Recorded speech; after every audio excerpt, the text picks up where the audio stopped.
going fishing today? I am not. Yeah, we actually aren't going to be able to. We're going to the fishing hall. Fooled you guys. You thought it was just a regular current episode, didn't you? Uh-huh. What did you do? Little did you guys know. Yeah, we're on day 2, aren't we? We are. Sunday. We could go to the hog trough and catch some fish in the fishing hall. I think they'll let us. There's some nice ones in there. Oh, yeah. Stop by the Crappie Magnet guys, Trout Magnet, and just you got to catch something in there. Slow roll a couple across the bottom. Yeah. Absolutely. Drop shot, stickleback. Drop shot a stickleback. I hate to bring it up, but the guy that gave you your nickname, is he here? I didn't see him. Yeah. Rolling. Thank you. Mr. Roland Martin. Mr. Yeah, Martin. I don't believe he's making an appearance this year. How was your day 1? Anybody? Phil, kick it off. Crazy. It was such a rush of emotions. We're back at the show. I'm back with you guys doing the podcast because of wrestling season, and it's like jumping in. It's a lot. With both feet and going to town. I was a little overwhelmed yesterday, guys. I had stars in my eyes like, holy cow, it's here. You know what I love about it? Now that we've been doing it for years. What's that? I love walking in here and people that we've made friends with all over this building stop you and go, it's so great to see you again this year. It is noticeably slower To get through anywhere. To get through Yes. any hall. Absolutely. I can't keep up with it. In fact, and to be honest, I think we avoided a couple of halls so we could be efficient in what we needed to get done yesterday. You sidestepped. Yeah. There were That's because why I we didn't knew find we- you, is I couldn't sidestep. We knew there was a few halls that it would take an hour just to get through. Yeah, I Yeah, think there's it at least 3 rooms I didn't even step foot in yesterday. Yes. Well, today's the day. And they wouldn't Yep. let me step foot in the boat hall. Well, There's actually a big sign out front. That's where I took my breaks No yesterday. Bucky allowed. No Buckies. Guys, No you're buckets. forgetting one of the biggest parts about yesterday. What's that, Bob? We met the Manny Puig. Yeah, to interview him Yeah. was very cool. Puig.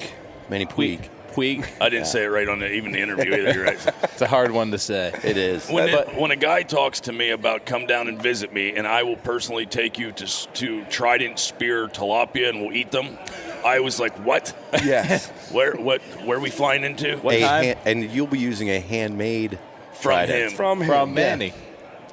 He's one of my personal heroes, and growing up watching him on TV, and to meet the dude. I mean, we had him on the show, which was amazing. Yeah, just talking to him is Yeah. great. This guy but swims. now I'm sorry. physically saw him. Yep. Was just overwhelming. And we're not talking about a 25-year-old or 30-year-old dude that swims down and brings alligators up from the bottom and puts them to sleep. And he's not a spring chicken. The guy's a legend. He's a legend, a Yeah. living legend.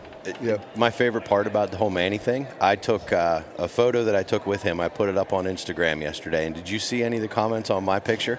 Yeah, Will? go ahead. Ken Euler made a comment on my picture, and he simply said, "It looks like Will Miser is in love with Manny." Because if you look at my picture, over my right shoulder, Good call, Will's Ken. in the background, and Good he's just call. kind of staring at Manny with these eyes. I was Man crush. Yeah. I was trying to take it all in. You know Yeah. what I mean? Like I couldn't. And, I looked at the photo. I edited the photo when I put it up on Instagram. I didn't even realize you were in it. Like, I was just, this picture's so cool. Manny's in I there. have like this sixth sense. You know what I mean? Like this, like we actually, how it all kind of happened was Ryan and I are walking out, coming to meet some of the other R2 guys, and like the corner of my eye was like, is that Manny? Is that Manny? He sticks And I out kept a little going. bit. Yeah. But I kept going. Like I just didn't. For some reason, I kept going. Ryan's like, was that Manny Puig? Like he was very. That wasn't we it? need to discover if that was actually that guy. And so we stood there probably about 5-7 minutes. It seemed like that. And then Ryan's like, hold my bag. Like he's like, he does a drive by. Yeah, I'm he gonna do a walks quick up the little road. flyby. Yeah, walks back. I buzzed the Up tower. again, he buzzed the tower.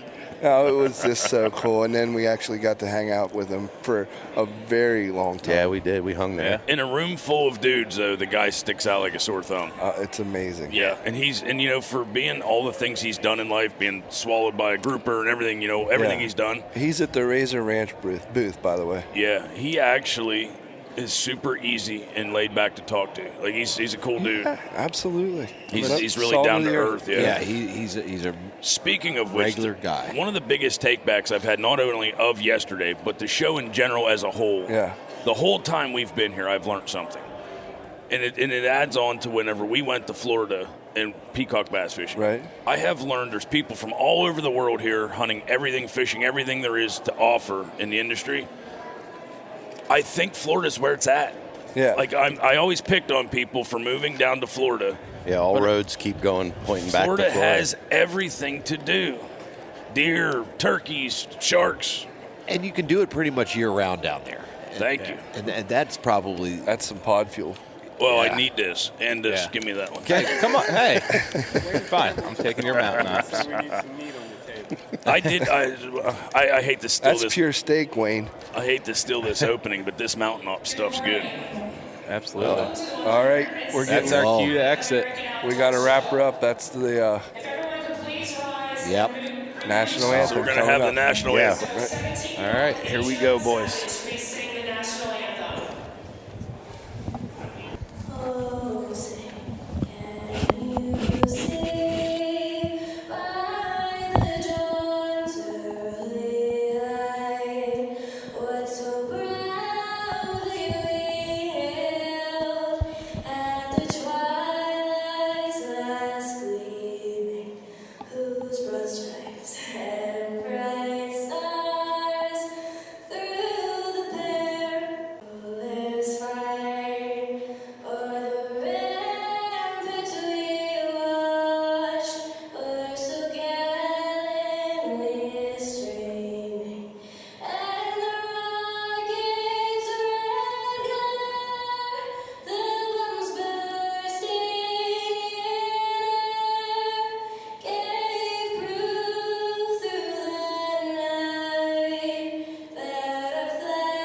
All right.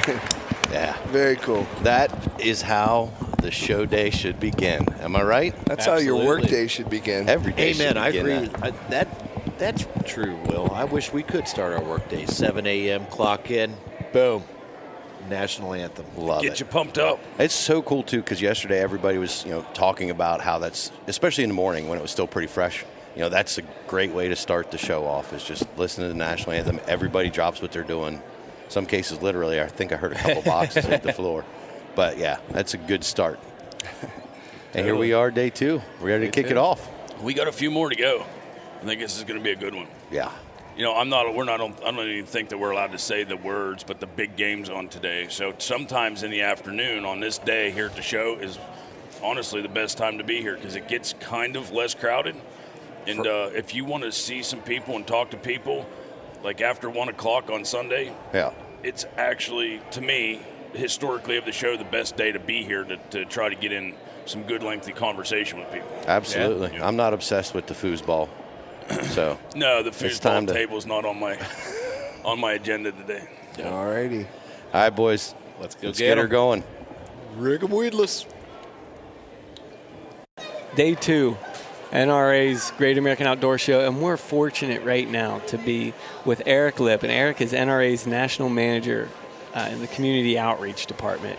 And we're talking with Eric today about the Eddie Eagle Gun Safe safety program. Eric, how are you? Good. Thanks for Good. having me. Yeah, thanks for having Thank us. you. I think all of us here, us three here, all have children, and mine are fairly young. Ryan's are a little bit older, and Phil's are older. a little bit older than that. But I think this topic is something that's probably that's near and dear to each of us, which is gun safety. Hey, tell us a little bit about your program, the Eddie Eagle program. Our program is very, very simple, and that's what it was made to be over 30 years ago now. Wow. It was researched at that time, and it's in every about 10 years we put more money into it to make sure it's still up to date, looking the way kids want it to look, and carrying the same important, powerful message that it's carried for 30 years, and that's if kids see a gun that they need to stop, don't touch, run away, tell a grown-up. It's very simple, repetitive in the movie that we have on all of our workbooks. And we're just trying to keep kids safe, obviously, and really introduce the topic to kids, but more importantly, for that stuff to go home to their families so their parents can talk to them about it. Yeah. Yes. So what different methods do you use to get that message across to kids? So we're lucky, you know, we've come a long way since we came out now. You know, we started off with just workbooks and stickers and, you know, instructors' information. On how to do things as far as, you know, integrate the message in with writing curriculum, reading curriculum, other things, you know, to really, because obviously Eddie Eagle is taught in schools nationwide in certain places, certainly not everywhere, but, you know, some places in every state it's going to be in schools. That's and good. Law enforcement and school resource officers bringing it into their communities. Very happy we do about, I think last year we reached about 1.1 million children around the country. Wow. So we're really trying to get out there, and these shows are a big thing of what we do. You know, we're going to reach thousands of kids here this week, and, you know, where else in the middle of February can you come out and teach safety to thousands of kids in a week? Exactly, and just one after another, and what a great environment you have here. I wish our listeners could see this. This is where you wish you could have a picture, and fortunate you can go back and look at the archives of our Facebook Live we were on with Eric, but folks, this is a huge, there's face painting station. There's tables with mugs for the kids to color and put the mugs. Just a strong approach, reaching out, getting the kids involved, and hopefully reinforcing a good message. Not only a good message, it's a message that I think adults need to pay attention to. I think the most important part about that, or one of the most important, is that it's not political. We're not talking about whether you're pro-gun, anti-gun, any of that. It's just being safe around a gun, and nobody can argue with that, right, Eric? Yeah, absolutely. You know, it's an issue. You know, we're not going to tell your kids not to teach them not to run with scissors or play with matches, and, you know, firearms are found in close to half of the homes in this country. So for young kids, they need to be taught just like any other safety issue. Yeah. So how many years have you been coming to this show, to Harrisburg? I'm trying to remember when the National Rifle Association took it over. I think it's 6 years now, maybe 5 or 6 since they started. I've been coming every year. And let's clarify: the NRA didn't take it over. The NRA saved it. Sure, absolutely. Let's be very clear about that. Very good. Yep. The NRA saved this show. Yep. Yeah, they definitely. I think I said it earlier. You know, they stepped in, but they stepped up. And really helped save that show. And this program's been here, and I've been coming to the show every year since I was my kids' age, and they're standing behind us right now. And since the NRA took over, we've been coming to this corner of the main outfitter hall for this. My daughter always looks forward to it, to come in here. And we've definitely made, when we came on board, a strong focus to show our programs and show what we can do for youth and what the NRA is really about. Yeah. So could you give us a quick, there's 5 or 6 different stations here in the booth. And actually, this is my legs are killing me yesterday after walking around. You know, we probably walked 10 miles through this show, every hall, back and forth. And you stand on this carpet or whatever it is in this booth, man, it's like you're walking on a cloud. It's a little better. It's a little better than the concrete floor out there. But it's amazing how many steps you can get walking around this little circle of these benches around here, just making hot laps pretty much when this place gets busy with all the kids in here. So I believe it. But no, like I said, we got a great face painter who's been working with us. You'll see kids walking around the entire show all week with face painting, and that's where they're getting it done. All free. Like I said, the whole area is free. It doesn't cost you anything. You get to come in, take a bunch of stuff home with you, including your face being painted if you'd like. Moving down, we got arts and crafts. Like I said, we got coloring mugs with a little Eddie Eagles message and the website on them that they can take apart, color them, take them home. Like I said, something to remember the show with. And a lot of it is really pushing our website, because our website's great. It has a lot of interactive stuff, so they can push the safety message. I love those mugs, Stevie. Don't let me leave without coloring one up. All right? Deal. All right. Yeah, Thank you. the great thing about that, about the website too, is it's mobile friendly. So you can access it on a cell. I was looking at it on a cell phone last night, and my kids don't necessarily get on a laptop or a desktop computer, but they're What on. are those? Yeah. Oh, they still have those? I think so. I think some people Yep. keep them in their basement. But yeah, so they're on an iPad or on a cell phone. It's really really It's accessible. very interactive. Yeah. very And easy to you use. say that, and we have that over at our Ed Eagle table to kind of skip around. We have all of our safety information, but then we also have an iPad station where kids can get on the iPads and play on the web. So Cool. all that stuff's there. More arts and crafts, Legos, little police car to play on, basketball games with Ed Eagle basketballs even. Playgrounds. We got our photo booth here, so a lot of families can start off their day, come in here, take a picture, post, and share really what their experience is here. Yeah. And then, like I said, we have wildlife ID for the kids. We got, I think, 8 objects in there. I should say objects, but skulls and pelts and cool critters that the kids can learn about and get their little Rocky Mountain Elk Foundation antlers to wear for the rest of the day. I'm going to be quizzing Bucky when we're done here. Yep. Before you get to color your cup, you got to take the quiz, bud. What, the ID quiz? Yep. There's a couple of skulls. They might get you in there. It's not easy. Can I use my iPhone No. for a research? No. Oh, man, I'm sunk.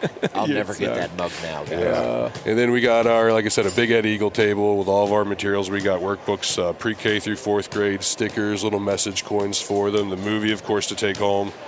And then down at the very end, they can take some prizes home. We got Ed Eagle kaleidoscopes, light-up wristbands, all sorts of cool stuff for the kids. Yeah. Eric, in all seriousness, I know I've been joking around about the mugs, but if I'm a principal or a teacher or a resource officer for a community, how and I want to bring your program into my world and for the children in my community, how can people reach out to you? Super easy. Just send us an email, how many kids you got in your class, and you get your boxes in about 2 weeks. Wow. Like I easy said, as that, we try folks. the whole thing of our program is based about simple. Simple for the kids, simple to get. We're really trying to get it out there, obviously, as much as we can. That's our goal, to reach every kid we can. Yeah. Our email is eddieeagle@nrahq.org. You can also go on our website, and our contact is information at eagle.com. And like I said, just, hey, I'm at this school, or we're having this community function, and how could you help us out? That's amazing. Awesome. Well, thank you for taking time with us. Thank you for doing this with the NRA. This is an incredible program that, what did you say, 1.1 million kids last year was exposed to. So Super. We're just already getting started on the new year. Got another million or hopefully 2 million maybe if we get lucky this year. Hey, let's shoot for the stars with this program. Yeah. And like I said, adults, you can learn something from it too. I guarantee it. Absolutely, and we do stick with our first talking point for Ed Eagles. It's an adult's responsibility to keep their firearms stored correctly and inaccessible to unauthorized users, especially if they got kids in their house. Right. So, And what were there's a few, you can distill the Ed Eagle program down into 5 or 6 different talking points. What are those? So like I said, it starts with your parents. If you're a firearm owner, you need to be responsible, obviously. You've got kids in the house or expecting kids, you need to store your firearms appropriate. Second, you talk to your kids, obviously. A lot of things, you don't make it a faux pas subject. If they have an interest in it, and a lot of times what we say is, whenever they express an interest or an idea of, this is a gun, what is a gun, be honest with them. There's no reason to hide things or especially to lie to your kids. Exactly. You wouldn't do that, like I said, with matches or scissors or any other item in your house. So we try to stick to that. And then, like I said, just make sure you have open, honest conversations with your kids. Perfect. And then repetitive. Don't say it one time and then forget about it the rest of their things. I taught them when they were 4, and, they'll be good forever. Right. So make it a repetitive thing. I don't know, have stickers around your house or, like I said, the website makes it great. So you can go on there. I know I got families that say, hey, we watch it once a month, and we're very lucky. The video is pretty darn good, so a lot of times they watch it and they make you guys watch it once a month or once a week or once a day, I've heard. Lucky, like I said, it's a pretty good movie, and they take it home usually pretty good. Great. Thank you, Eric. Not a problem. Thanks for having me. Appreciate it. Finally, we made it to the fishing hall. This is where you like to live. This is day 2, and we're, part of the way into day 2, and we're just now getting into the fishing hall with probably my favorite booth in the whole outdoor show. You would stay here all week if we let all you. week. All summer if these guys stayed here. These are my. We can always take the help. Well, I didn't say work, but we're with our friends Todd and Brian from Trout Magnet. How you guys doing? Good. Good. Great. How many years have you actually been coming to the show? We started the business in '98. Yeah, it's been for a long time. We probably got into this show, of course, at that point in time, it was hard to get in the show. There was a waiting list. Was it? Oh, yeah, you couldn't get in the show. Just so happens they had a cancellation. Probably 2000, 2001 was our first year at the show. Right. And we've been coming ever since. Wow. Yeah. Wow. That's incredible. How was trout fishing in your guys' area this year? It was good. Was it? Water didn't cooperate a whole lot. I heard that. The water was up a lot, a lot of rain, but for the biggest part, not too bad. You're West Virginia, right? Correct. Yep. Yeah. Well, we're not too far from where I live. Isn't too far from, I guess, the northern part of West Virginia. But I didn't do much trout fishing. It was just like you said. The rain was terrible. Everything was chocolate milk and muddy constantly. And if you did get a day or two without rain where it started to clear up, wait a couple hours. It just rain again. Yeah. We typically wet wade to Susquehanna too. We love to walk around to Susquehanna, and we had 3 days all summer where you could. Yeah, I think so. Could walk around in it because it never got below 5 foot. Yeah. Yeah. The flip side to that was I still have, my year's worth of trout magnets, but my crappie magnets are gone. Gone. Yeah, because we were able to do more crappie fishing this year in the lake because I wasn't hanging out in the stream. So I'm not saying I didn't take a few of his Well, crappie magnets when he wasn't looking at yeah. What all do you guys actually bring to the show? So, because the guys that listen to this, a lot of them don't ever come to the show. No. And they're interested in knowing who's here and what's going on. What do you guys offer at the show as far as product that you can come and actually buy right off here if you walked up to your booth?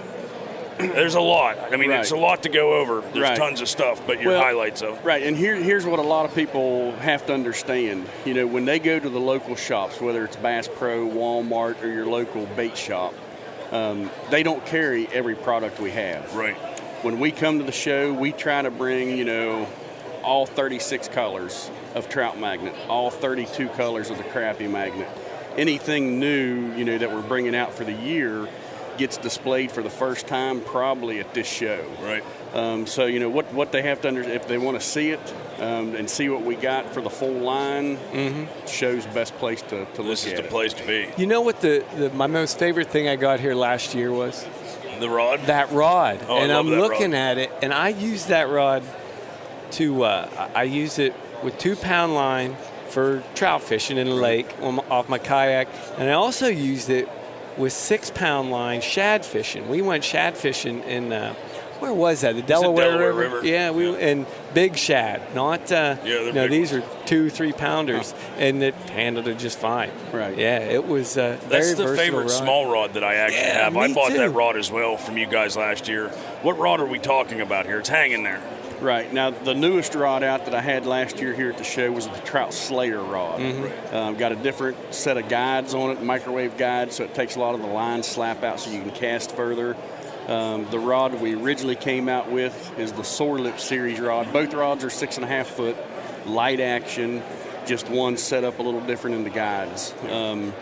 But, when we designed the rod, and nothing against any other rod out there or any store carrying any type of rod, but when we looked at a rod, for the type of fishing we do with the Trout Magnet, we want that backbone but that soft tip. Yes. Almost like an ice fishing rod. Correct. Yeah. You want that soft tip so when you're working the lure, it gives the presentation you want, but it's got the backbone to set the hook and fight the fish. Right.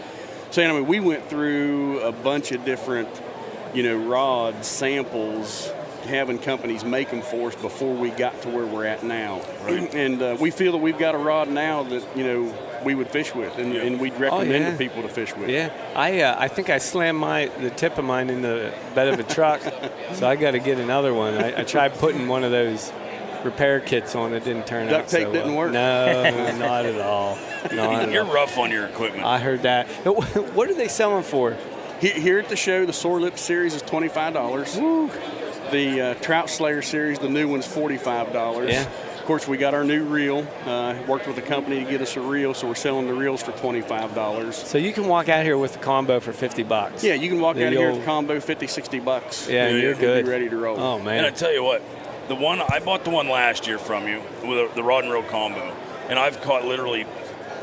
I'm probably gonna exaggerate 25,000 crappies. Near that. 30,000. Maybe No, 20. hundreds and hundreds of crappies this year on the lake that I live at, and the smaller guides that you put on it last year, Right. from the dam where I can cast with that with such a small bait compared to the two guys standing next to me, it made all the difference. I was catching crappies when they weren't because I was hitting the school at 6-7 feet past where they could hit. Right. And they were throwing bigger rods, so even if they got a bite, they couldn't feel nothing in it. Right. But as far as I could cast that, I could feel the smallest bite. Right. And it was amazing. Yeah, see, the misconception is, you want that big eyelet on the bottom of your rod. Right. So you can cast. That's a big misconception. It slows it down, doesn't it? Yes, because when you're casting, you got to figure your line goes through that big hole on the end of the eyelet, and it's a lot of line slap. So it's friction, so it's slowing your cast down, so it's stopping it. Makes sense. Yep. Where if you put that smaller diameter in your back eyelet, it shoots it out straighter. Yeah. So it casts further. Well, it sure made a difference because all the small rods I have, it does cast further than the rest of them I have. Yeah. And I love it. I actually have used it a lot off the kayak this year too, this past year, and just almost jigging straight down with it for crappies at different. And what made it really nice for me was I put a marker on my line, so I knew once I was hitting them in a certain area, when that line went down and that marker touched the water, you need to stop. Like this slip stop or a bobber. Yep. I just stopped, and it was like and my buddy that was with me, he's like, "What are you doing? Give me one of them." And so I did, and I'm like, "Go ahead, man." He's like, "I'm still not catching." I'm like, "You don't tell him about the slip stop thing." Right. He wasn't getting the right depth. Oh, I love that rod. Yeah. We love your product. I mean, we've been big fans and supporters of you guys forever. Honestly, I know it says Trout Magnet, Crop Magnet, but we've caught carp. We caught carp with them. It's crazy how carp like to eat them. Bass. Yeah. Smallmouth love them when we go wet wading and just let them drift down through the rocks. Smallies crush them. So. Oh, yeah. It's amazing what you'll catch on something that works natural in the water. Yeah. I mean, we've heard stories of, freshwater drum to catfish to muskie to carp. People come to us all the time and say, man, I catch everything on these lures. So it would almost be coy if you just call it the fish magnet. Fish magnet. That would work. Yeah, but no, it is. We love you guys' stuff, man. Brian, what's your favorite color? The cotton candy. Cotton candy. Yep. The white and pink combination. Really? Yep. All right. Cool. What are you looking at there, bud? Oh, I like these ones. What's that? The minis. Yeah, these ones are what I caught all my crappies on. The mini ones. magnet. Yeah. And believe it or not, these work amazing through the ice as well. Well, I'm going to give you a secret. If you like the orange, you better buy them up because we don't make it anymore. Really? These are going with me. The orange and the gray minis are obsolete. What I've got's all I've got. Really? Wow. Yeah. Yeah, through the ice, they worked very well for me. Yeah. Yep. Cool.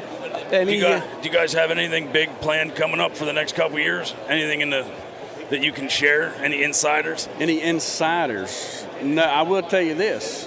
By the end of this week, I will have our new color Trout Magnets here at the show. Exclusive. They're being made right now, and they'll be shipped to me. So they're not even in the stores yet. So we'll have them at the Harrisburg show. Before anywhere else. Before anywhere else. So can you believe that? Did you missay that? So we'll have them in your car by the end of this. Is that what you were trying to say? I'm going to go get a second mortgage here. It is quite impressive how many rods you can fit in your car. In the Honda Accord, you can jam a bunch of rods. Oh, yeah. Yeah, you'd be surprised. All right, guys. Yeah. We're going to run around the fishing show, but it was the best way to start it out. It's getting busy man. here. Yes, sir. Thanks, boss. Appreciate it, fellas. Thank you. Thank you. Thanks, man. And we're back, guys. We are in the fishing hall, and we are smack dab in the middle of it, Stevie. How about it? I'm so glad to be in the fishing hall. It's always refreshing This is for home. me. Yes, yeah. I feel in my element here. And speaking of in our element, we are standing in front of the Taylor Charters booth out of Gustavus, Alaska, with Greg Taylor and Wayne Bizup. And Wayne, you're a local guy, right? Yes, I actually live in Orangeville near Bloomsburg. All right. And I've been a customer of Greg's for 10, 12 years, been going up there every year. And he wanted to do a show last year, and I said, you got to start at the best. Why go to a little show? Come down here and jump in with both feet. So he came down here and did real well, and going to be back. Greg, how about it? This is what, your second year now? Yeah, second year here. Like you said, 17 years in business. Never done a show before. Wow. Last year, figured I'd try this one because I heard it was the best. Yeah. And we did real well. Good. So we're back this year and hoping to do just as well or better. That's great. So tell us a little bit about Taylor Charters. So essentially up in Alaska, there's fishing companies all over. They think they have a niche. And for us, we work in an area that has the premier halibut fishing in the world. We have probably the best average size of fish around. And just for everybody out there, what's an average halibut? Just so they can put. Alaska Fishing Game puts out statistics, and throughout the state, most places average 15 to 20 pound halibut. That's their average. Our average halibut is 45.3 pounds. Holy You want to cow. see on the chart? Folks, Wow. these things are like, you hear it's a doormat, doesn't it? It's a doormat for like industrial doormat. Exactly. Yeah. And so, Fishing Game puts out the statistics here, so we don't make these things up. The different cities that tells you what they catch, the average weight. You come down to here, and here's us in Glacier Bay. That's Gustavus right there. And 45 pounds. And it's not just on a few fish. That's our average. So unlike anywhere else. 17,000 fish will be catch last year. Yeah. 17,612. So that's the average on 17,000 fish. And so unlike anywhere else, I actually offer to people, new customers, I'll guarantee them they'll catch a 100-pound or better fish. You guarantee it? Or they can come free the next year. You got to be kidding me. The only guy in Alaska that you will ever hear say that. True story. Wow. So what's a typical trip run? So a 3 to 5 day trip is what most people do. Yeah. So they come up, 3 day trips like 2,100. Yeah. 5 day trips, 3,500. At this show, we're doing a 20% discount for people. But the nice thing is, in 3 to 5 days, you're going to see all sorts of fish. And so, you might get a 150 pounder, you might get a 200 pounder, you might get a 400 pounder. We caught a fish that would be a world record fish 6 miles from our dock a few years ago. Holy cow. The only problem is it took 5 guys an hour and a half to get it in. It's got to be a single guy, So what was that? What was it? 485 pounds. I can't imagine a 485 pound halibut. I'm going to show you this picture. So was he as big as the boat? So here we go. This guy's he's a little guy. He's only like 6'2", 250. This fish was 96 inches. Wow. 485 pounds, and the world record currently is around 460. Jeez. So how do you fish for these things? So we run circle hooks and fish on the bottom. It's kind of a glorified catfish. Yeah. Think about fishing for fluke or flounder. You're on the bottom, and we just work the tides, find where the food's pushing, put our bait down, and you just wait. Just wait. Wait till your pole hits the water. When the tip hits the water, you know you have one. Oh my goodness. So is there? What else can people catch up there? So we catch a lot of salmon. We have different seasons for silver salmon, king salmon, pink salmon, chum salmon, and even sockeye salmon. Wow. So then you get rockfish. People catch a lot of rockfish, ling cod. Mm-hmm. So pretty much we can tailor a package to anybody that wants a mixed variety of fish, or if they want just halibut, they want big halibut, small halibut, big salmon, small salmon. It doesn't matter. We can kind of tailor to all of the things they need. How about you, Stevie? What do you think? It sounds good. He needs to come fishing just for the halibut. Just for the halibut. Plus, you see whales, sea lions, harbor seals. Otters. It's ungodly. Wildlife. How much wildlife? Yeah. Moose, bears. And I think you said Glacier Bay. That sounds familiar. Isn't that kind of a? It's a destination. It's destination. So Glacier Bay, Alaska, it's one of the biggest national parks in the country, and it actually has a lot of glaciers, 17 glaciers in it. And so people come up and they can go up and see the glaciers and then do a couple days of fishing with us. But it's real pristine, and because you have this giant national park that goes back 65 miles, there's no commercial fishing in that park. And our town borders that park, so we're on the outside with no pressure. Yeah. So not only are you fishing with no pressure, you're fishing with a backdrop. The backdrop of Glacier Bay National Park. That's a magazine photograph every shot. Every day. In the background. Yep. All your 2D taxidermy with the most beautiful scenery. Oh, my gosh. Yeah. And so, it works out phenomenal for us because we have 20 boats in our town, and then Juneau's 50 miles away. Okay. And then another little town of Elephant Cove is 30 miles away. So of the 20 boats, I have 7 of them. My company has 7. Oh, my gosh. And so you have no fishing pressure. Yeah. And I've been there. This is year number 19 coming up, and the fishing's as good as it's ever been. It's It's never changed. Isn't that great to hear? That is great to hear. That tells me that. And you might fish all day and not see another boat. You'd be by yourself. I'd be all it's right not with like you have that. to worry about Yeah. people alongside you. Wow. I'm looking at, You couldn't get that at a remote site like that for the price. No. Golly, with the backdrop, sounds like the total package. So It speaking really of is. that, I'm looking at a picture of a lodge behind me. Is that yours? Is that a place people can stay? Yeah, that's one of the many places in town people can stay. That actually happens to be ours. Okay. And we take 10 to 12 people a week at that lodge. But because I have 7 boats, I contract with 5 other lodges in town. Cool. I fill them up. They fill me up. And, because of that, it's kind of a nice little niche there, So this year, we're here booking for mostly 2020 because 2019 is pretty much sold out. Is it? Yeah. And so it's a unique for town. you guys. It's a good town, and it's super easy to get to. People fly from here to Seattle. Yeah. They jump on a plane, and Alaska Airlines flies directly to our town. Oh, my gosh. So people land at our airport 5 minutes from our lodge. Oh, you And can't that's beat it. that. No. Oh, So you have man. a 20-minute layover in Juneau and a 12-minute flight from Juneau to our town, Gustavus. On Alaska Airlines, it's the shortest flight in the country. Wow. And he can accommodate anyone. We had 2 honeymooners yesterday came here. They're going to go up there on their honeymoon. They're going Really? to book it. And we said we can give them a private cabin for themselves. Oh, that's my cool. gosh. Cool. Yeah, we have all sorts of people. This year, we've got Donnie Osmond bringing his 5 sons fishing with Really? us. Holy cow. Yeah, they're coming up in July, and we get all sorts of people. Wow. Because it's for families, it's for guys, it's for women, it's for everybody. Wayne, do you go on up in the summer and work and help out? Yep. I went up there in the spring, worked on his cabin for a couple months. The lodge, did some repairs on it, and then I was up there in September. Brought my family up and a bunch of people in July. We came up and fished. Cool. It's just a great, relaxing place, Yeah, You're I away tell from you. all the crime, the newspapers, the baloney down here, the politics. Yeah. Now, it wasn't Alaska, but I spent a week up in northern Ontario away from all the cell towers and Different world. distraction.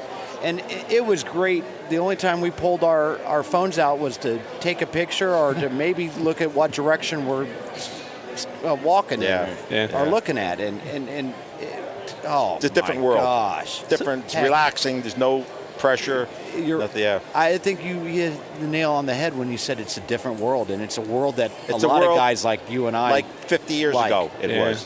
What do you do with a 485-pound howler? Eat it. You eat it. It's kind of a challenge, to fillet that fish. Instead of a normal fish will take you about 60 to 90 seconds to fillet. Right. That one took me probably about 3 to 5 minutes to fillet. What? 3 to 5 minutes to fillet? I was thinking more like it's like a Buck and I would work harvesting on a that deer for or an a hour. moose or something like that. He's like, you ought to see him fillet. You ought to make a video of him filleting fish. Bucky, we'd He is work on that fast. for an hour. We end up with 10 pounds of meat. Oh, yeah. It looked like sashimi.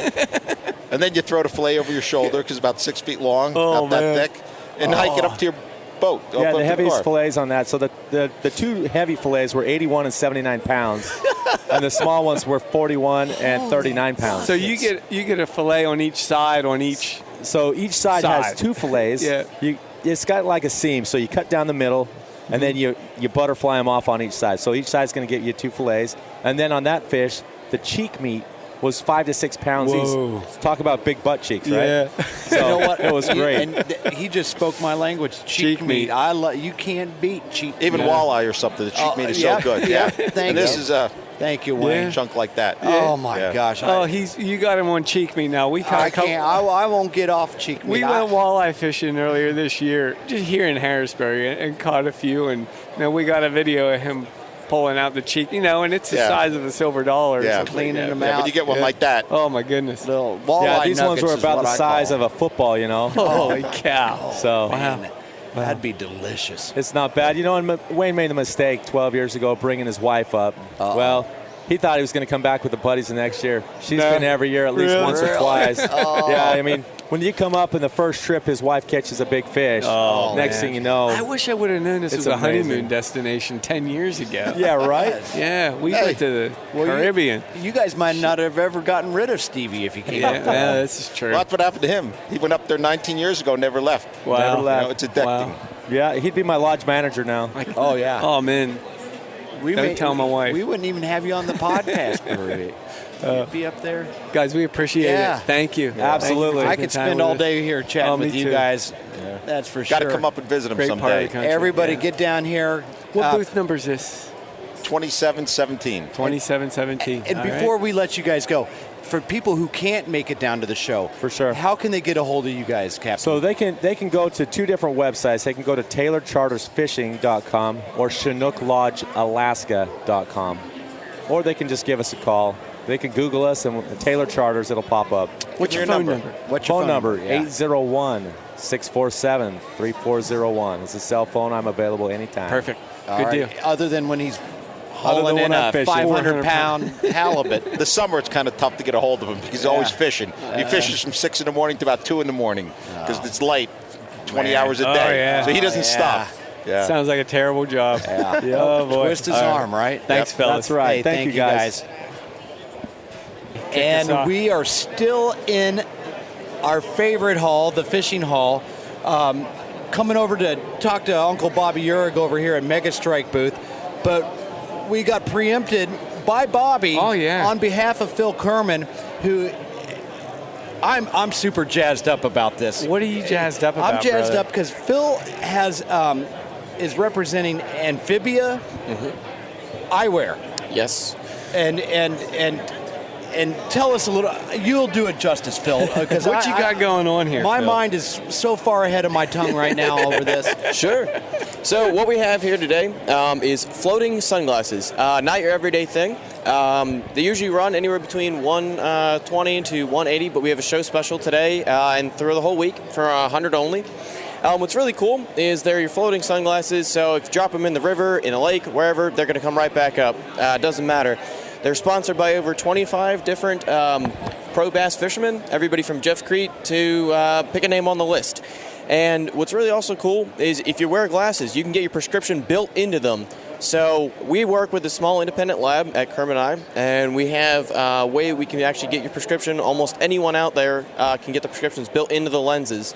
And that is what I'm excited about, because when you invest money to get a prescription sunglass, and for a fisherman, we like that wraparound because we like to have that polarized, and so we can see in the water.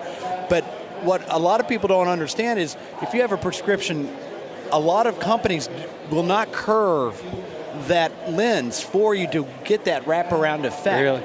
And there's only one that I know that can even accomplish half of what they're doing here, and that's at least $500. Oh yeah. By the time you get the lenses installed with the UV protection, whatnot, and put it into the frame itself, and these float. I lost a pair of $500 prescription sunglasses. So now when I'm wet wading, they might float down, but I can swim after them. What'd your wife say when you told her you lost $500 glasses? We'll find out when she listens to this episode. There's also a lot of technology too within the lenses. They all come polarized. They all have that UV protection you talked about.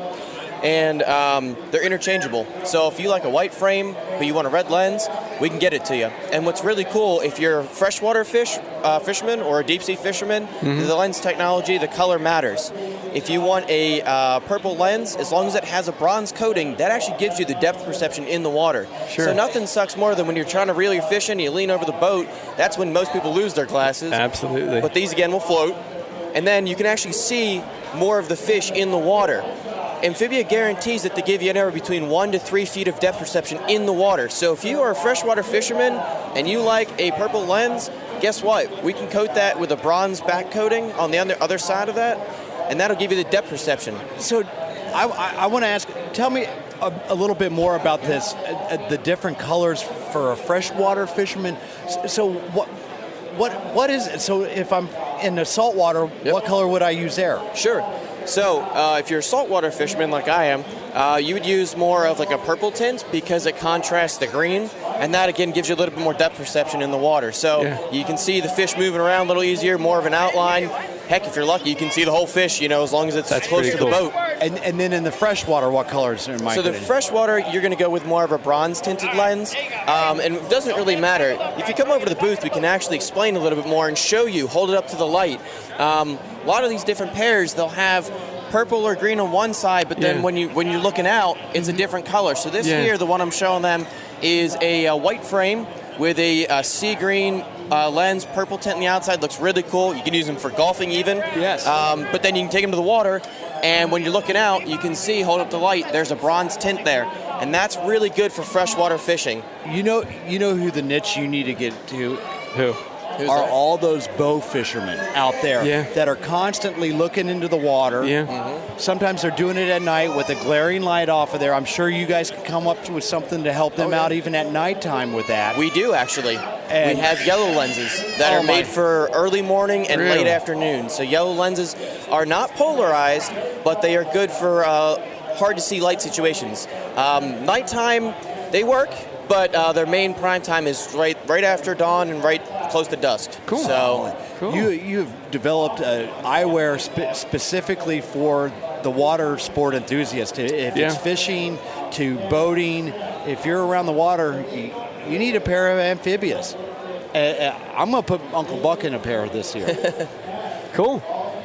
So, Phil, talk about the booth you're in and the show special again. Sure. So we are booth number 2635 in the fishing hall at the outdoor show. Right. And the show special is for 100.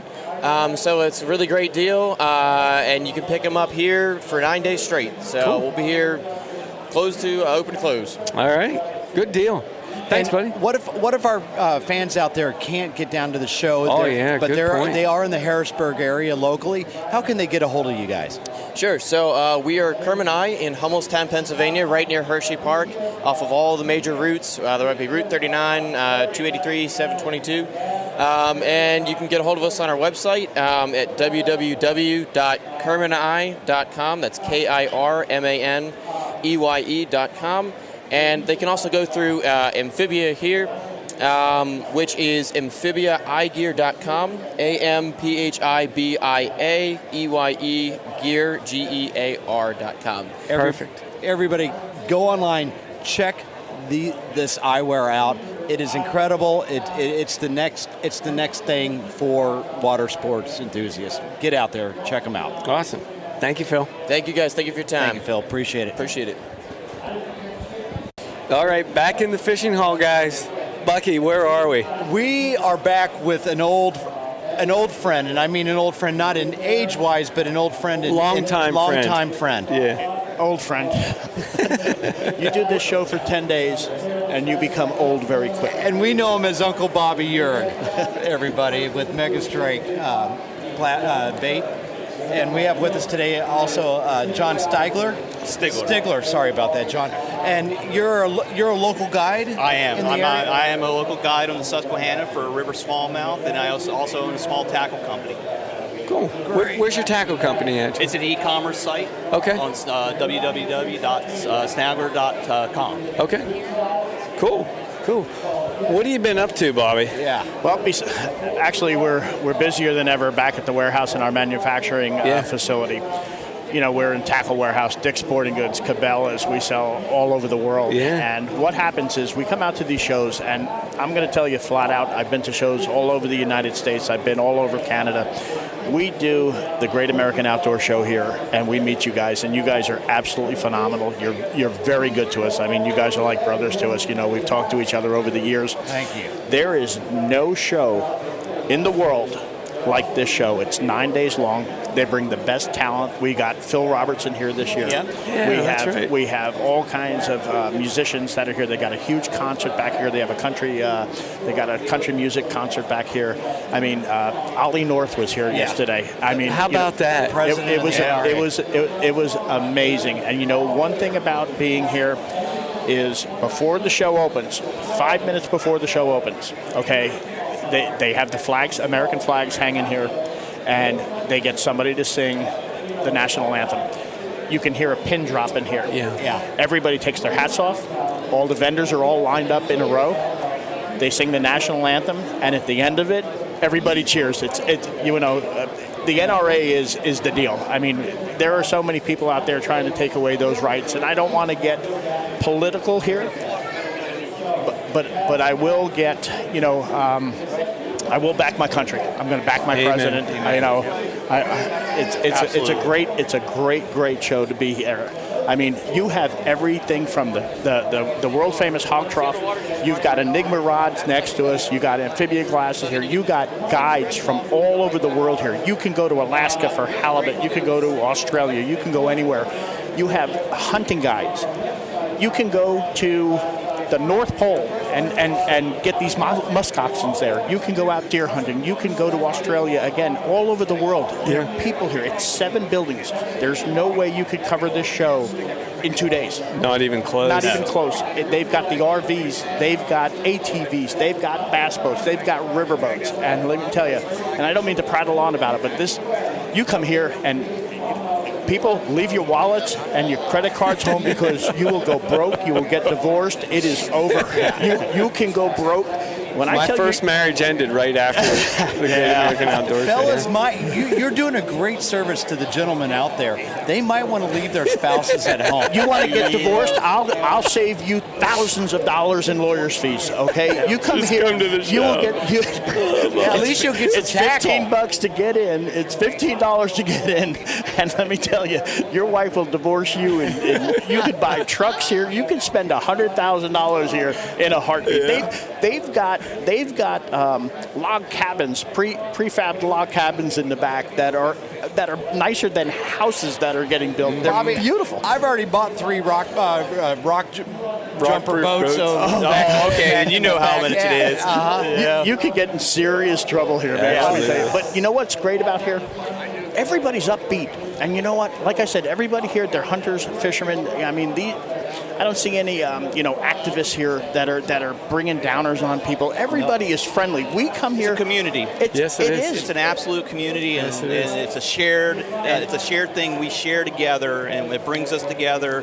And no matter what, and we're still, I'm going to go out on a limb here, and I'm going to say probably I don't have actual statistics or numbers, but the amount of Trump supporters here is absolutely amazing. And the NRA supporters. Yeah. We're not seeing anything crazy in here. I mean, you talk to people here; they got the "Make America Great" hats on. It's a phenomenal place to bring the family, bring the kids. Come out here and have a good time. Come out and visit us. And I couldn't think of a better way to spend a Sunday afternoon with your family, bringing them out here. There's something for everybody. And you don't even have to be a hunter or a fisher person or fisherman, if you will. No, the displays are incredible. I mean, the hunting displays. But if you're an outdoors person, there's kayaks, there's boat. You don't have to hunt and fish off of them. You can hike. They have the trout pond where the kids can go fishing for trout back here. It costs like $3 to do. Big deal. You can't get a hot dog for $3 anymore.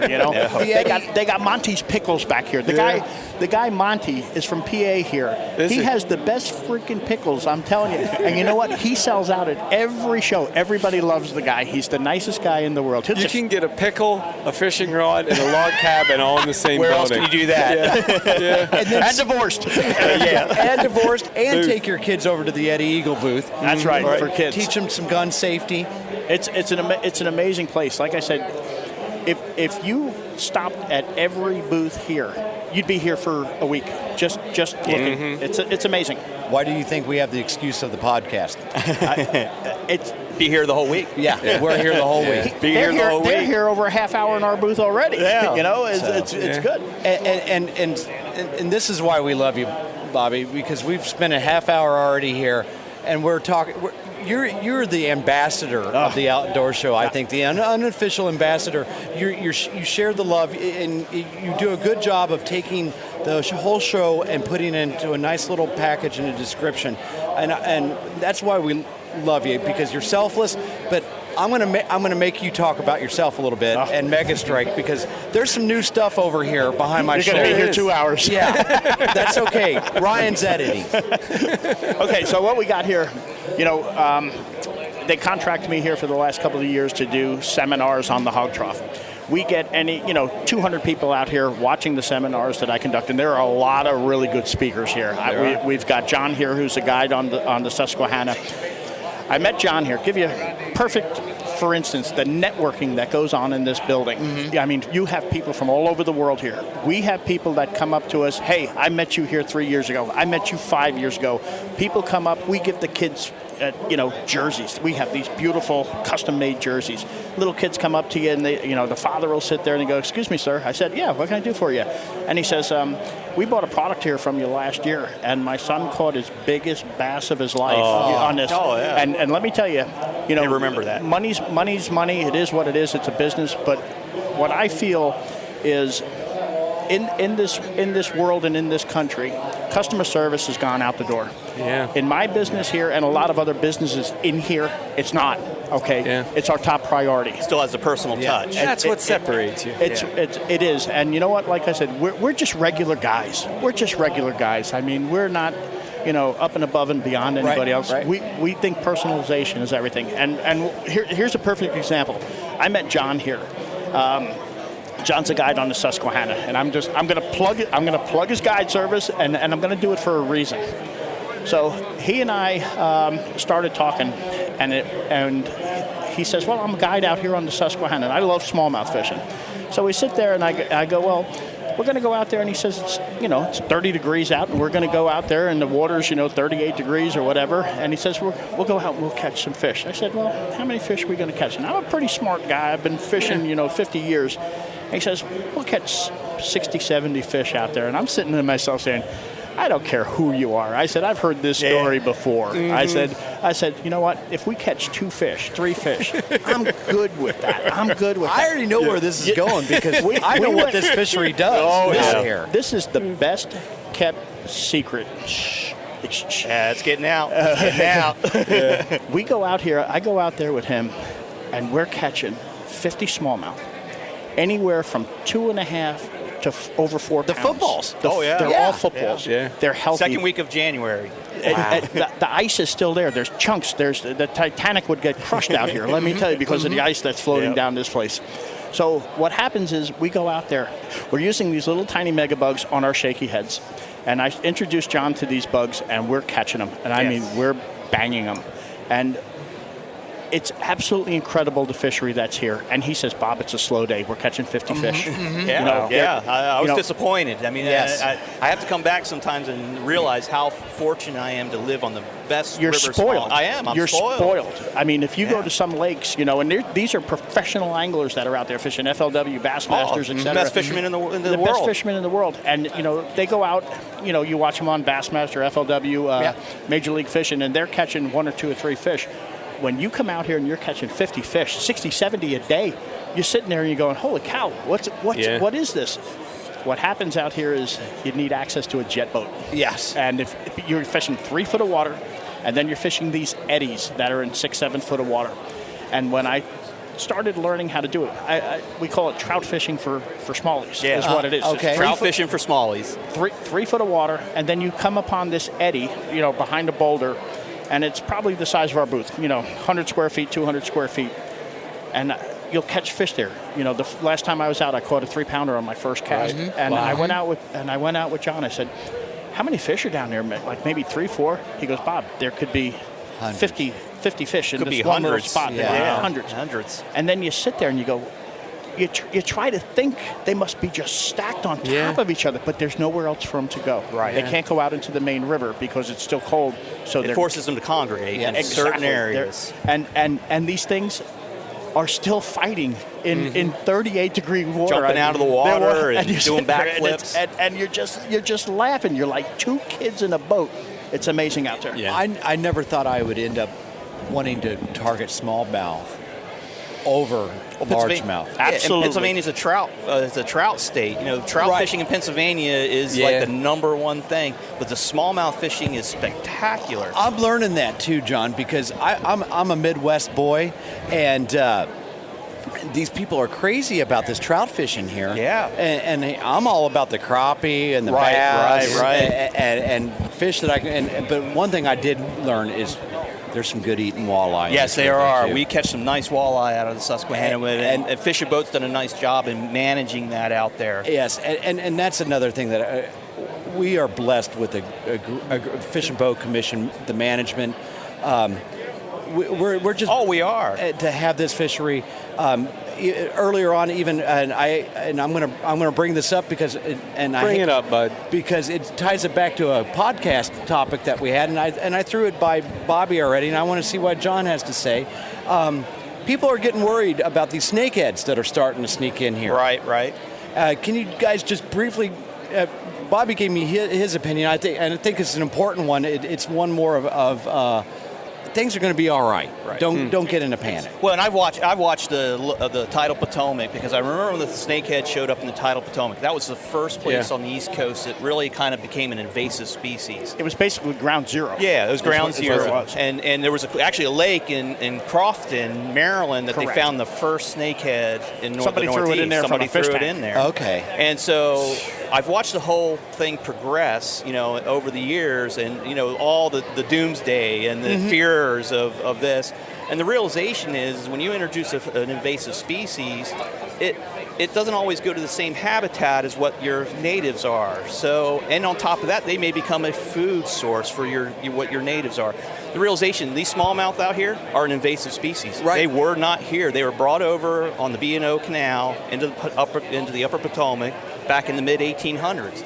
So, what if the smallmouth would have shown up today when we had social media and the news and everybody going, we're the end of the world, That's true. And that's why I wanted to bring that up briefly, because we had talked about it on the podcast, and I look at it as another species to start targeting as well. Oh, absolutely. And they eat so well. I caught a 14.5 pound down in the Tidal Potomac a few years ago on a black frog. And I had 6 pounds of fillets out of it, and I gave a pound to each person, including the executive director, John Arway, and he said it was the best piece of filet he's ever eaten. Really? And they're phenomenal eating. Yes. And not only are they phenomenal eating, John alluded to it, they're top water monsters. Oh, they are. How about it, guys? Are. There's no more fun fishing than top water fishing. Oh, it is. They're at least in my book. Explosive. And these smallies out here in the summertime on top water is incredible. Holy cow. You're catching them out of a foot of water. With top water. We have a guy, he's one of the most famous fishermen in the world. His name is Crazy Alberto Nee. Yeah. Okay, yeah, you've heard of him. He's huge into the saltwater, but now he moved down into Florida. Right? And he is doing the peacock bass. Yeah. And now he's catching snakeheads that are giant snakeheads from like Thailand. These are they're not the northern snakehead. They're the Thai snakehead. These things are like 30 inches long. So he asked me, he says, Bobby, he goes, I'm using your Cavatron buzzbait on them, but these things are brutal. I mean, these things are notorious. Yeah. So he goes through a couple of Cavatrons, which is cool with me. So I actually give them to him now. So what happens is, they would tear up a regular spinnerbait or buzzbait. So he had me make some super heavy-duty wired buzzbaits, Cavatrons, for him to try on these snakeheads.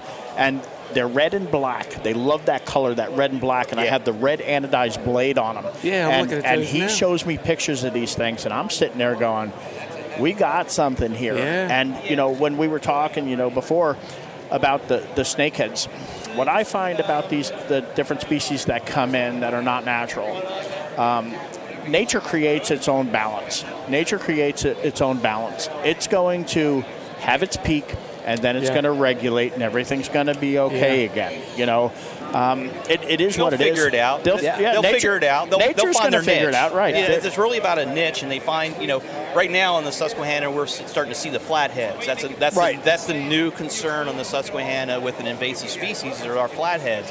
Originally, they showed up in the impoundments below Harrisburg. We're starting to find them all the way up into Sunbury now. We're not really sure how it's going to affect them, and there's a lot of theories out there, and you can't jump on those theories. You have to watch how the whole system affects, and they're not going away. You're not going to get rid of them. Once they're there, they're there. Yeah, right. You can't. There's the big thing with the carp that's out. Oh, the Asian carp. Yeah, the Asian carp, and you know, that I don't know. You got me on that one too. We're gonna have to see how that one plays out. Well, a good example is many years ago. You remember the zebra mussels on Lake Erie? Yeah. Well, the zebra mussels were considered an invasive species. Came in on the ballast water of ships. Right. And when they ended up in the lake, they were all worried that it was gonna destroy the lake. It was going to destroy the whole ecosystem. Correct. Take all the small nutrients, micronet and the microorganisms that are in the water. What they found is the zebra mussels clean the water of Lake Erie. Yeah. You can see down 20 feet, and it's never been that clean. Know what it is? They are natural filtration systems, is what they are. They just take the water in, excrete it, everything, and people. Gobies was another example of the end of the world. The gobies are going to eat all the smallmouth eggs. The end of the world. Still the realization they're is getting the 8-pound smallmouth smallies. are eating the gobies. They're getting 8-pound smallies out of Lake Erie now, and there's more protein in the gobies than just about any other bait fish that's out there. So, like everybody I said, wants goby lures now. Everybody wants goby. Get them soon at MegaStrike. Yeah, exactly. So what do you got? You're holding there. You've been teasing me here for the last 10 minutes with something. What do you got? And please, you guys have known me for years. I try not to blow horns about what I do and how I design lures. Trumpet away, bud. Okay, so I spent 22 years with a buddy of mine. His name is Tim Simos. He's one of the world's most renowned underwater photographers. Yeah. We used to go and do all kinds of underwater photography for Bassmaster, In Fisherman, Bass West, Field and Stream. We did Gary Yamamoto's underwater footage for his catalog. We've seen the Senko before anybody else has seen it. So when you go down and you start diving with these fish, you get to see different things, and you'll never fish the same way again. We were in this tank. We're in the hog trough here, and I was just showing some of the people that are here, some of the lures, what they think are doing under the water and what they're doing really under the water in reality. Like the baits are falling over on their sides. So we made a shaky head that stands up underwater. I mean, it's so amazing. It's the E2 shaky head. Our spinner baits that are jointed, all the different baits that we use. So I got into this jointed kick where I watched how fish inhale baits, and the jointed end of it, which is the hook end of it, just goes into the fish's mouth. It doesn't have to turn the whole bait into the fish's mouth, and how it alleviates the leverage the fish has to throw the baits. So this year, I actually spent about a year and a half on these, and we were testing it in these tanks. They're just coming onto the market now. Tackle Warehouse wants every size, every color. Dick's Sporting Goods. We sell, to Cabela's and everybody. So what I did was blade baits. Yeah. Bladed jigs. I'll go that way. There's a bunch of them out on the market. So what happens is, it took me about a year and a half, and there's a lot of companies out there making them right now. So the first one that I'm going to show you here, and you guys know the name of it. Yeah. That started this craze. Yeah. But I looked at things and I figured out how can I improve them.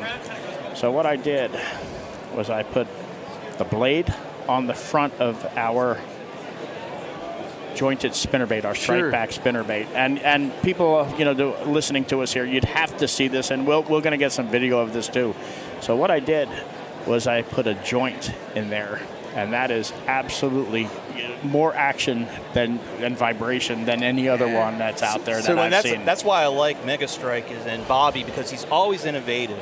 He's always coming up with new ways of doing things and new and better ways, and this is a great way of catching smallmouth. So what we're looking at is, I guess to use the name that people would understand, is or would be familiar with, is almost like a chatterbait, but it has a very detailed head with a very detailed eye on it, and the head of it is jointed to a point right in front of the skirt, and I mean that does, boy.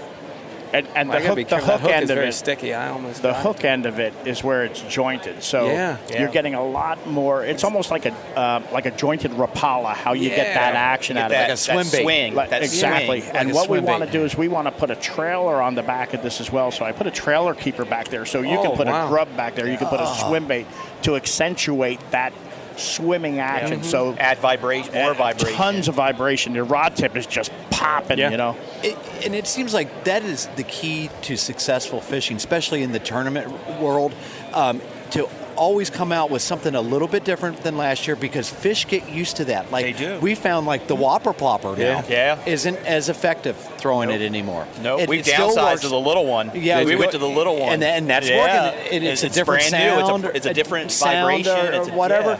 But it works. And and when you're constantly tweaking, like you said about evolving. I like that word. I love that word, evolving. We're constantly evolving the bait here at MegaStrike. And subtle changes sometimes are just so important. I've seen it. Make a little different noise, or put a different, like you said, different trailer, a vibration in the water. When I go to ICAST every year, people look at me and they say, how do you come up with this stuff? And again, I'm not here to blow horns. I just love what I do. It's a passion. Yeah. My doctors, I go to these doctors and I don't know how to turn it off. I lay in bed, I do this, I do that, I go underwater, I watch what's happening, and I'm in tune with everything out there. And the doctor tells me, he goes, Bobby, you got to stop or you're going to drop. He goes, you get too riled up, your blood pressure's up, you got to get it, and these pills, to slow it down, Bob. Simmer down a little bit. Simmer down. But you know what? What I'm just going to go back to a story where, when one of these kids come up to me and the father comes up and goes, sir, my son caught the biggest bass of his life on your product, which takes me inside. I love it. And I look at the kid and I go, how big was it? And the kid stretches his arms as wide as he can, which is like 3 foot wide. I look at and the father looks at me. He goes, Bob, it was like 2.5 pounds, 3 pounds. Right? But to that kid, it was giant. 30 pounds. Yep. So I sit there, I look at him, I said, you caught a fish that big? And the kid looks up, and he's probably like 6 years old, and he's shaking his head at me. So what I do, I give him some more baits. I give him a shirt. I give him a hat. And you know what? That's the stuff that people remember for the rest of their lives. You got a customer for life. It's building that personal relationship. Yes. Right, and you're making a kid, we got to get him, I do it in my seminars, we got to get these kids off of these video machines and these violent, games. Just get them outside, enjoy the outdoor activities. And this is where you do it. You bring them and show them a different world in this show. This is more exciting than any video game I've ever seen. And we may spark the next talent in the next generation just in having those conversations. And he'll be wearing my shirt. Yep. He'll be wearing MegaStrike. And throwing a MegaStrike. So I'm going to go to one more. One more of the products that I made this year. I hate doing it again. Is blowing horns. The shaky head that I developed, I believe, trombone away, bud, is the best shaky head, and I've been told this. It was on the cover of Bassmaster magazine. It's a shaky head unlike any other. And what I did was I designed this head after a product after a jig that I won Best New Lure at ICAST. No matter how you throw this shaky head in the water, it is going to land nose down, hook up, tail up of any bait that's there, and it rolls forward. It has a fulcrum on there, so it's going to roll that bait forward every time. So what I did is I took one of these blades from one of the bladed jigs, the sea bait type things. That's a good name, sea bait. Yeah, sea bait. Sea bait. That's pretty cool, right? Yeah. I have my moments. I'm smarter than I look.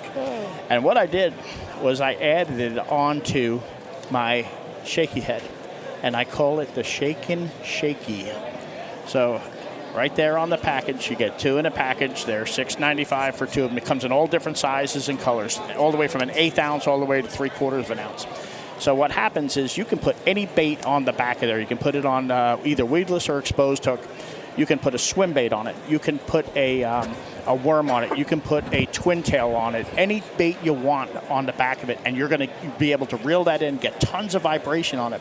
But when you kill it, it will land on the bottom, and it will look just like our shaky head. Nose down, tail up. And if you're going to yo-yo it, meaning hop it off the bottom, you don't snap it.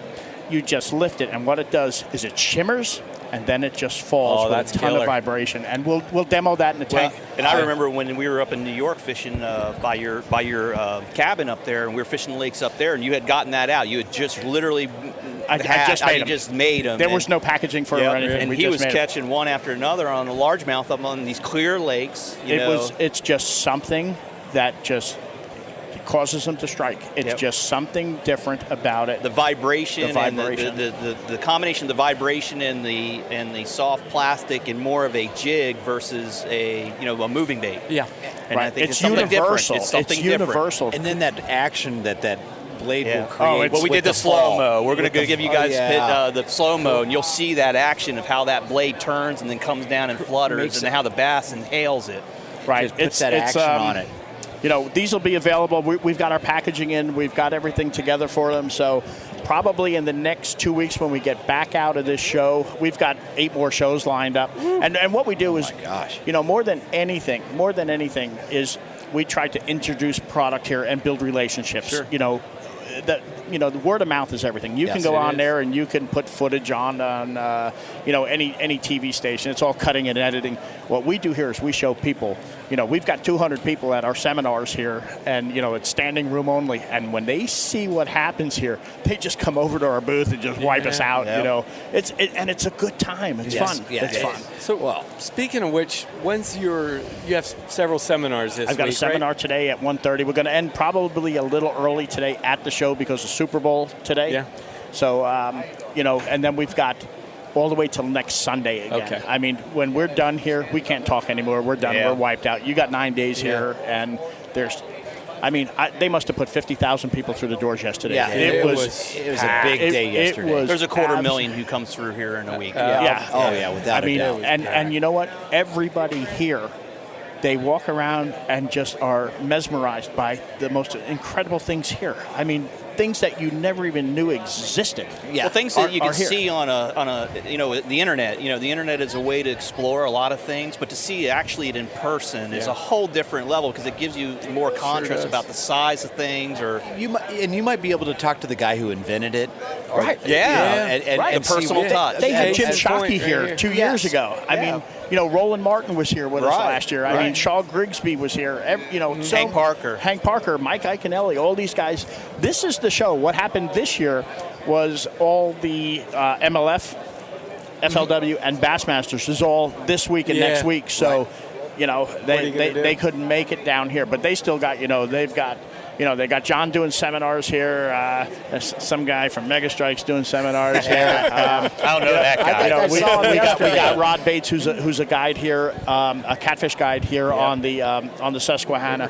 They got Ken Penrod over here that he was fishing with the Apostles years ago. That's how old this guy. Sorry, Ken. I can tell you, I learned a lot from Ken over the years. I used to guide for Ken, and Ken's been guiding probably close to 40 years. Yeah, 40 years. Probably he does years. the tidal Potomac, but he's one of the original river smallmouth guys out here. And when you talk about who started it, you talk about a Butch Ward and Ken's in that same class. Yeah, and he's on the Potomac. I mean, and he's up here on the Susquehanna as well. Cool. And like I said, Ken, he was one of the original guides. I mean, he's been around and he knows what he's doing. Yeah.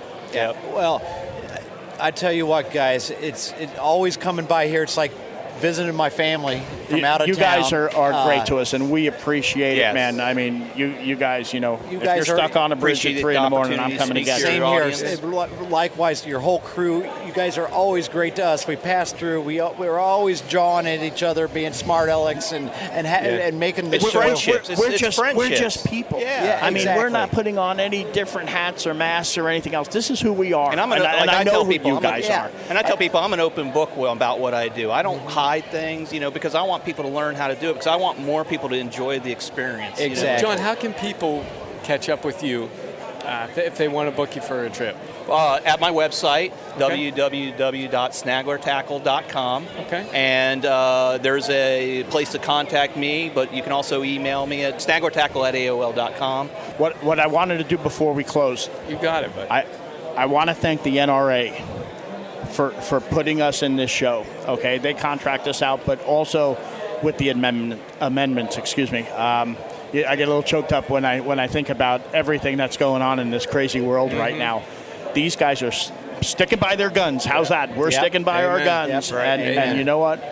I want to thank those guys from the bottom of my heart for not giving up. They're not giving up on us. We're still a strong country. We're the best country in the world. Amen. Okay, and I want to thank the law enforcement that have a job right now that it's almost like they can't win that fight, but they still go to work every day.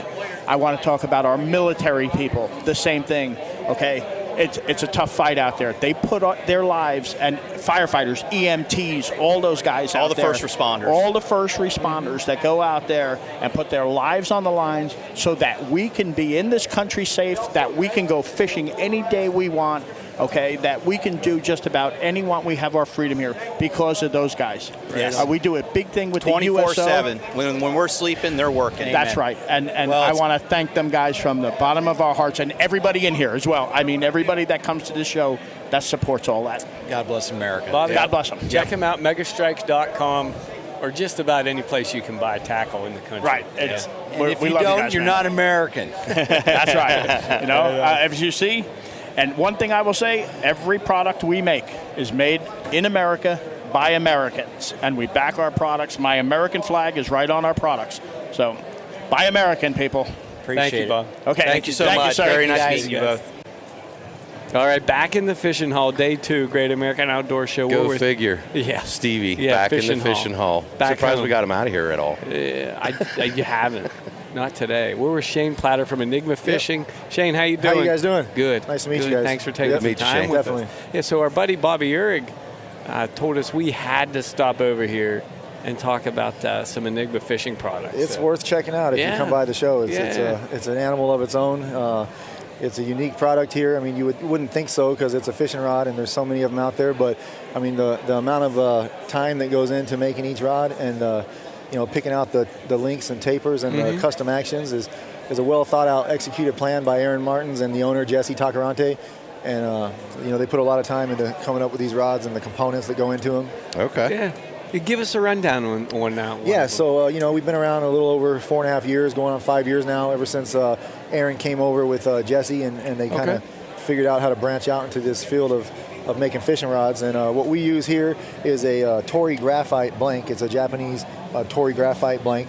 And it's a proprietary blend for Enigma fishing. And we go from the 20, 30-ton blends up to the 30, 40-ton blends, depending on the series that you go with. So on our entry level or our starter series, and when I say entry level, by any means it doesn't mean that it won't do the same thing that the higher end level will do. The difference is our Phenom Titanium series is a 20, 30-ton blend blank. And the difference is the components. So you look at the handles. Most of it comes down to your handles, what's going in the components on your grips. Okay. And we use the foam grips with the with the Phenom Titaniums. And if you had the video here, you'd see, but we've kind of changed it a couple times already since we started 4 years ago. Yeah. And the components have gotten better. It's a carbon fiber reel seat, the best quality handle grips here in the industry. We got the Fuji guides, and the price points never change. So, this retails at $107.97, and as we've tightened it up and added better components and really got it into where we want the rod to be at, we've been able to leave the price point the same for the consumer. That's great. And that's a really good thing. Yeah, so I'm seeing spinning and casting rods. We do. We have four different spinning models in our HPT series. In the Phenom series, we have 3. We have a 611 medium. So if you're working your Senkos, your small jigs, skipping docks, or if you're doing jerk baits or like Series 3 lipless crankbaits, that 611 medium for guys who prefer the spinning models than to the casting would be the way to go. For me, it'd be like throwing a 7-foot medium or a 7.3 medium casting rod. We have the 7.2 medium light, which is like a heavier drop shot rod compared to our 6.9 medium light in the EPON or the HPT series. And that's a really good rod that a lot of the guys that branch out from bass fishing actually like that for walleye, speckled trout. I mean, I get all different types of fishermen that come up. Oh, really? Yeah, with the Canada charters. Some of the guys that have the lodges in Canada, they like that 7.2 medium light for their walleye, drop shot, and then all the smallmouth fishing they do in those areas. Okay.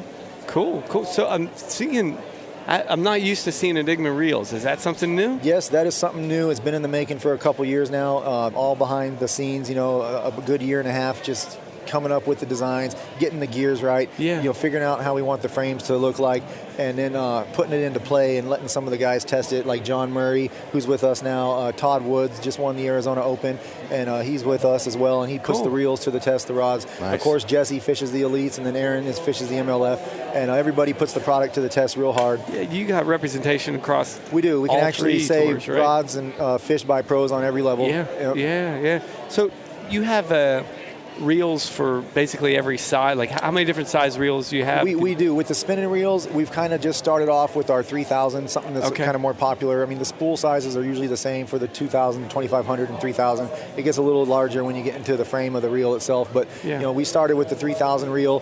We have our EPON series, which retails at $107.97. It's a 6-to-1 ratio. And then our HPT series. The EPON's a white reel, which we did with our new EPON rod. It's the exact same white frame, so it's a really nice looking combo. Looks sharp. Yeah, with our bait caster reels, it's a little different. It's color-coded gear ratio, and we do the 6-to-1, which is a black reel, the 7 3-to-1, which is the white reel, and then the silver 8 1-to-1, and those come in the left and the right. Okay.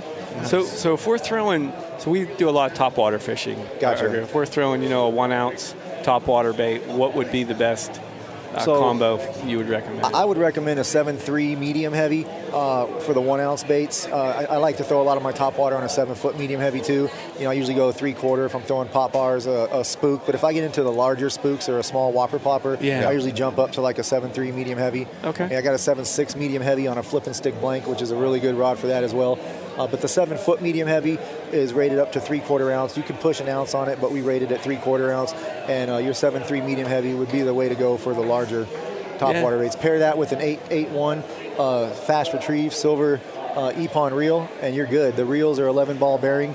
It's a spool speed ceramic bearings that we use. It's a true 18-pound drag, and it's a Duralumin frame, so it's you're not going to have any corrosion or rust with the frame. It's just a really nice aircraft Duralumin frame.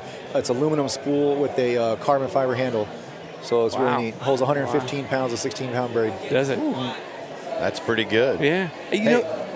I've been seeing a lot of these bags going around as we've been walking through the show. So I was going to ask if you're selling any of these rods at the show, but it's pretty obvious based on all the people you see carrying them around. You guys are. This show is a lot of people come through the doors, and we like to get out and shake people's hands, invite them in, and kind of go through a demonstration with them. Give them more of an experience than really try to sell them a rod. That kind of takes care of itself when you do the demo right. Sure. The rod really is a great rod. It sells itself. The price point is good. Nothing over 150. Our 7.6s and higher are 159, but the price point on the series is 149. So you get a quality rod with solid Portuguese cork on our HPT, the high performance titanium. Cork. Yeah. Oh man, I love cork. It's nice. Sometimes you get into, and I say it because I hear Aaron Martin say it a lot. You get into some of these $300 rods, and they have the imitation cork. It'll chip away with your hook. Yeah. And he prides himself on being able to have the solid real cork on a $149 price point rod. So this is the same rod that Aaron Martins is using. It is. The HPT series is something that he's always wanted, the cork style rod, and he had a lot of suggestions in the design with Jesse, the owner, and basically they put this rod together for about 2 years now, and this is the rod he's moved forward with for the MLF, and he went away from the Aaron's Edge, which was the rod he was using, the Aaron Martin series.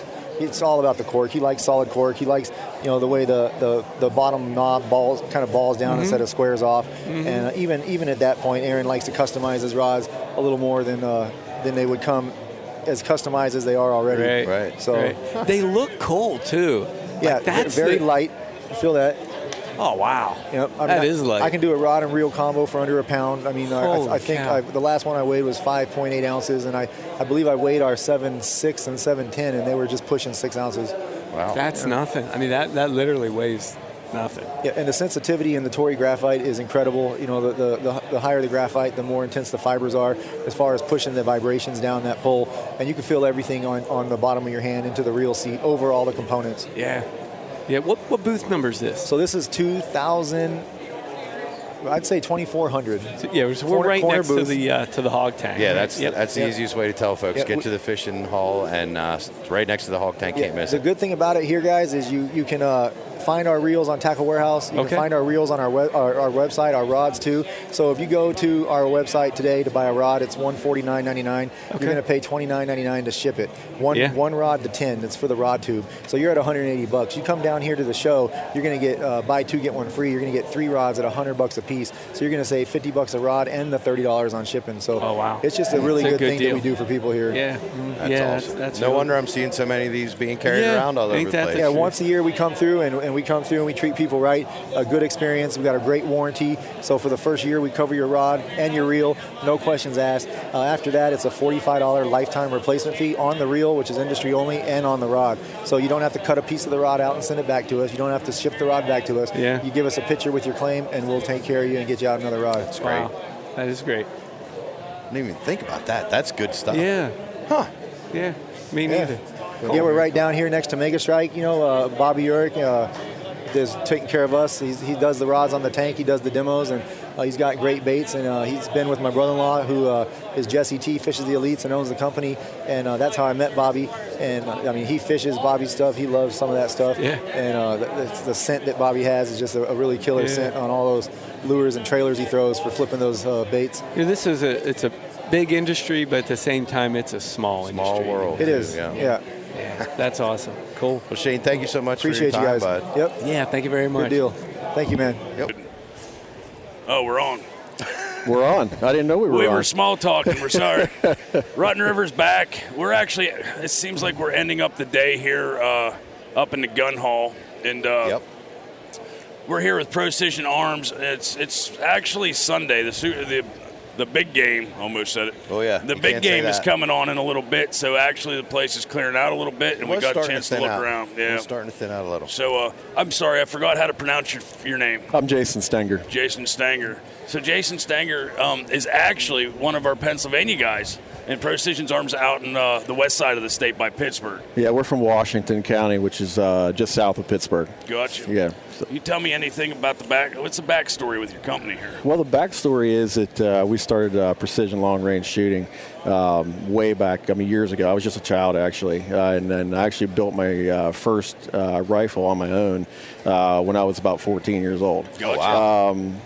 It's kind of a story I probably shouldn't have, but I just kind of grabbed a lathe and did it. I was just wondering Yeah. I was just wondering what do the folks say when you're in the garage tinkering with a rifle? Yeah, it was actually my friend's lathe, and it was just in the garage, and I was just like, hey, I'm going to build a gun. Yeah. You know what I mean? So we've been precision shooting forever, and so basically, like, the backstory is that just kind of evolved.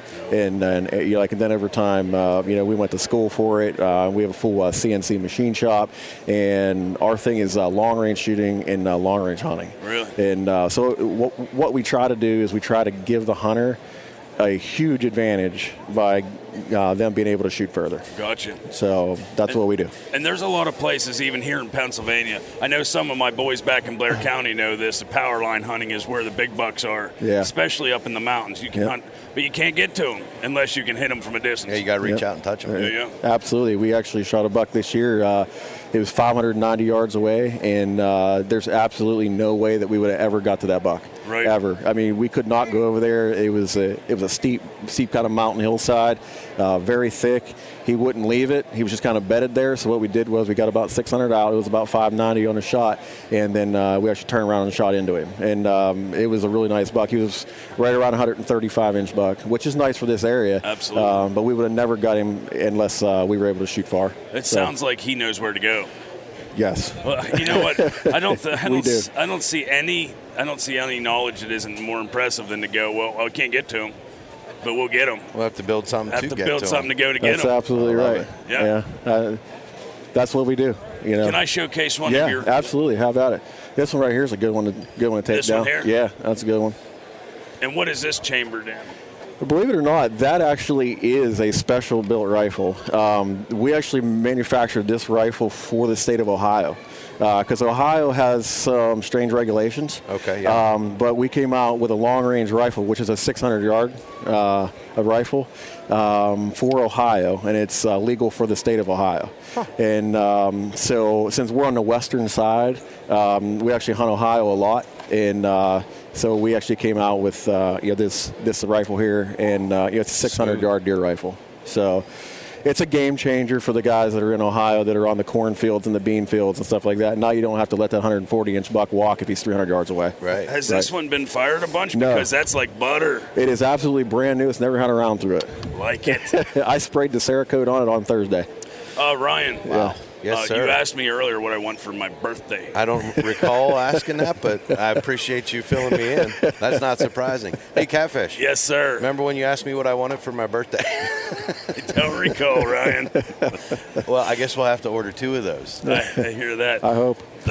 So do you have a big call? Do guys actually order anything from you that want to go out west, like antelope hunting? Yeah, Because, absolutely. these would be I mean, honestly, these would be just the cat's meow out there, man. Especially this. I mean, you guys can't see behind it. It's a good thing because Ryan's buying me that one too. Yeah. You want me to grab it? Yeah. I can grab it. Some of these firearms aren't just precision shooting; they're just sick looking. That's actually serial number 0000. That's actually my personal hunting rifle. Oh, wow. I actually hunted with that rifle this year. And that rifle took right around 5,000 yards of whitetails this year out of PA in West Virginia. And it's averaged at 750 yard shots. It's absolutely gorgeous, too. Yeah. And so I brought it to the show. The only thing I did was wipe it off. And so it's a nice rifle. But deadly and gorgeous. Yeah, a lot of guys think that they have to build a long-range rifle to go out west and hunt, and that is true. But there is a lot of long-range hunting opportunity in Pennsylvania, New York, Ohio, Maryland. We have we have valleys and hills to shoot across, power lines, gas lines, all that stuff, and you can really shoot some really, really nice bucks if you extend your range. Yeah. And what's this caliber in? That was going to be my question. If this is your personal baby, what do you have it changed? That is my personal baby, and I could have chambered that rifle in anything, and I chambered that rifle in 28 Nosler. And it's shooting 195 grain. It's shooting 195 grain bullets at 3,100 feet a second. And here, you can have that back. I will put it back. I'm not worthy of holding That's that like walking into a man's house and sitting in his lazy boy. I know, right? But we do other stuff too. We are certified to spray on Cerakote coatings as well. We do all CNC machining, some muzzle brakes, threading for suppressors, all that stuff. So if somebody wanted to bring one of their rifles to you to have some work done, they can do that as well. Absolutely. Yep, absolutely they can. And if they have a different receiver that they want me to mount a barrel on or something like that, I can do that as well. Good. So if people wanted to know how to find out more about you and get a hold of you down at Procision, how do they do that? www.procisionarms.com. It's actually PROCSION. Gotcha. A lot of guys mix it up with Precision. Right. But we're actually Procision, or you can get us on our social media account, which is Facebook. And we're easy to get a hold of. You can send me a message, and I'll get back to you as soon as I get it. I got you. So now, for the folks that are going to be down here at the show, we're in the gun hall. Yes, we're in the gun hall. Your booth is absolutely gorgeous. Really? This thing stands out. We were really worried about it, actually. We spent a lot of time on this because I was concerned because I'm kind of a perfectionist, and so I was like, we were a little bit worried about it. A precision rifle maker that's a perfectionist. I can't imagine. Right? We're booth 720, by the way. Yeah, down at the end of the 700 row. You're not going to miss it. But my question I wanted to ask you real quick was, what are you doing for folks at the show? I mean, you're obviously they're not walking out with one of these that are hanging behind you. So you're taking orders for custom builds? Yeah, absolutely. We're not actually allowed to sell the rifles here. Right. So what we can do is we can actually take an order here, and then once we leave the show, we can either ship you a rifle or we can contact you and to discuss the details further. So it is Monday, and if you get down here by Wednesday and you get one of the 0001 number rifles built for you, you actually get some GPS coordinates to his stands out in western Pennsylvania. I've heard that. At least one of them. Yeah. I can guarantee it's going to be way up on some hill where I can see a long ways. That's where it's going to be. I can tell it's your passion, man. Thanks for talking with us. Thanks, man. I appreciate you guys stopping by. Really. Absolutely. I really appreciate it. Thank you, guys. No problem at all. Keep up the great work. Yep, thank you. Make sure you guys stop down here and check them out. Yep, thanks, guys. Appreciate it. See you. Peace.